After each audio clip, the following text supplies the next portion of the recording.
আমেরিকাতে প্রতিটা ঋতু এত সুন্দর করে সেজে ওঠে, তার মধ্যে ফল একটা বড় ফেস্টিভ্যালের মতো।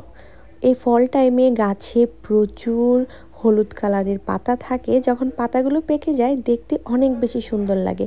বাংলাদেশের অনেকটা যেমন শীত পড়ার আগের মুহূর্তটা হালকা ঠান্ডা থাকে, ওই রকম একটা পরিবেশ।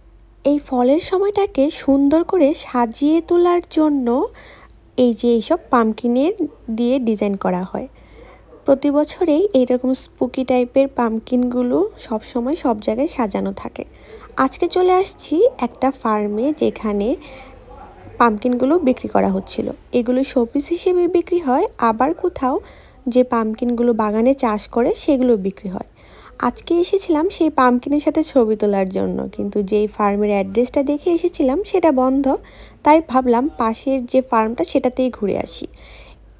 এই সেপ্টেম্বরের লাস্টের থেকে অক্টোবরের পুরো মাসটা সব জায়গাতে ফল ফেস্টিভ্যাল হয়। আর তাছাড়া এই যে এরকম ভৌতিক জিনিসপত্র বাড়ির সামনে সুন্দর করে সাজিয়ে রাখে। এগুলা ঘোরাঘুরি করে আসার পর মনে হলো এখানে ফার্মার্স মার্কেটটা ঘুরে আসি। এখানে ফার্মাররা নিজের হাতে সবজি চাষ করে নিজেরাই ছোটো একটা দোকান করে এগুলো বিক্রি করে। এখানে রেস্টুরেন্টের মতো একটা জায়গা ছিল, আর তার পাশে এরকম ফ্রেশ ভেজিটেবলগুলো বিক্রি হচ্ছিল। এই ফ্রেশ ভেজিটেবলগুলো অন্যান্য সুপার মার্কেটের তুলনায় একটু দাম বেশি, তবে এগুলো অর্গানিক, তাই লোকজন বেশি দাম হলেও সাথে করে নিয়ে যায়। আর এখানে ফ্রেশ কর্নগুলো দেখে লোভ লাগছিল। আর এই কর্নগুলো খেতে অনেক বেশি মিষ্টি হয়, তাই সবাই এগুলো অনেক বেশিই কিনে। এখানে চেরি টমেটো সাজিয়ে রাখা হয়েছিল 2 রকমের, দেখতে এত কিউট লাগছিল জিনিসগুলো। যাই হোক, এখানকার ফার্মার্স মার্কেটে সবজি ছাড়াও অন্য জিনিসগুলো বিক্রি হয়, যারা এগুলো নিজের হাতে বানিয়ে এখানেই বিক্রি করে।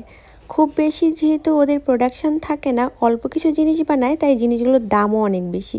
এখানে আলু থেকে শুরু করে গাজর, জুকিনি, বিভিন্ন রকম সবজি ছিল। এখনকার যে সময়টা একটু ঠান্ডা আবার একটু গরম, বিকেলের দিকে ঠান্ডা বাতাস বইতে থাকে, আবার সকালেও প্রচুর ঠান্ডা থাকে। একটু সামনে এগোতেই দেখি এখানে প্রচুর জুসগুলো ছিল। জুসগুলোর এক একটার অনেক বেশি দাম, আর নিচেই চোখে পড়ে একটা আপেলের বাস্কেট।